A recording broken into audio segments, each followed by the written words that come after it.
TV 910ಗೆ ಸ್ವಾಗತ. ನಾನು ಅಸ್ಫಿಯಾ. ನೀವು ಇನ್ನು ನಮ್ಮ ಚಾನೆಲ್ಗೆ ಸಬ್ಸ್ಕ್ರೈಬ್ ಆಗಿಲ್ಲ ಅಂದ್ರೆ ಈಗಲೇ ಸಬ್ಸ್ಕ್ರೈಬ್ ಆಗಿ ಪಕ್ಕದಲ್ಲೇ ಇರುವ ಬೆಲ್ ಐಕನ್ ಕ್ಲಿಕ್ ಮಾಡಿ, ಲೈಕ್ ಮಾಡಿ, ಶೇರ್ ಮಾಡಿ.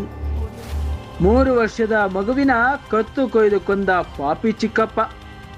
ಬಟ್ಲಹಳ್ಳಿ ಪೊಲೀಸ್ ಠಾಣಾ ವ್ಯಾಪ್ತಿಯ ನಿಮ್ಮಕಾಯಲಹಳ್ಳಿಯಲ್ಲಿ ಘಟನಾ ಸ್ಥಳಕ್ಕೆ ಭೇಟಿ ನೀಡಿದ ಎಸ್ಪಿ ನಾಗೇಶ್.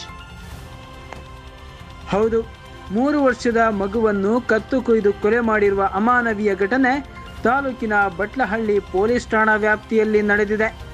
ಇದು ಎಲ್ಲಿ ಅಂತೀರಾ? ಸ್ಟೋರಿ ನೋಡಿ.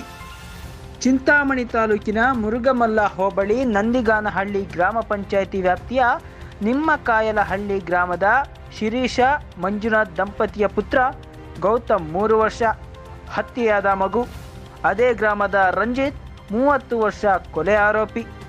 ಎಂದಿನಂತೆ ಅಣ್ಣ ಮಂಜುನಾಥ್ ಅವರ ಮನೆಗೆ ಬಂದ ರಂಜಿತ್ ಊಟ ಮಾಡಿ ಸಂಜೆ 5 ಗಂಟೆ ಸಮಯದಲ್ಲಿ ಗೌತಮ್ನನ್ನ ಮನೆಯ ಬಳಿ ಇರುವ ಪಾಳು ಬಿದ್ದ ಹಳೆಯ ಮನೆಯೊಂದರೊಳಗೆ ಕರೆದೊಯ್ದು ಕತ್ತು ಕೊಯ್ದು ಹತ್ಯೆ ಮಾಡಿರುವುದಾಗಿ ತಿಳಿದು ಬಂದಿದೆ.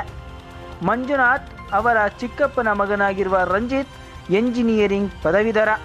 3 ತಿಂಗಳಿಂದಲೂ ನಿಮ್ಮಕಾಯಲಹಳ್ಳಿಯಲ್ಲಿ ಮನೆ ನಿರ್ಮಿಸುತ್ತಿದ್ದ ರಂಜಿತ್ ಮಂಜುನಾಥ್ ಅವರ ಮನೆಯಲ್ಲಿ ವಾಸವಿದ್ದು ಅಲ್ಲೇ ಊಟ ತಿಂಡಿ ಮಾಡುತ್ತಿದ್ದ ಎಂದು ಗ್ರಾಮಸ್ಥರು ತಿಳಿಸಿದ್ದಾರೆ.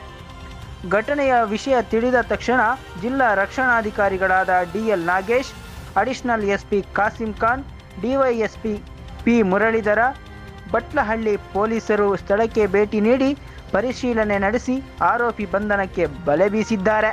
Bureau report Syed Aslam Pasha, TV 910 Kannada news, Chintamani.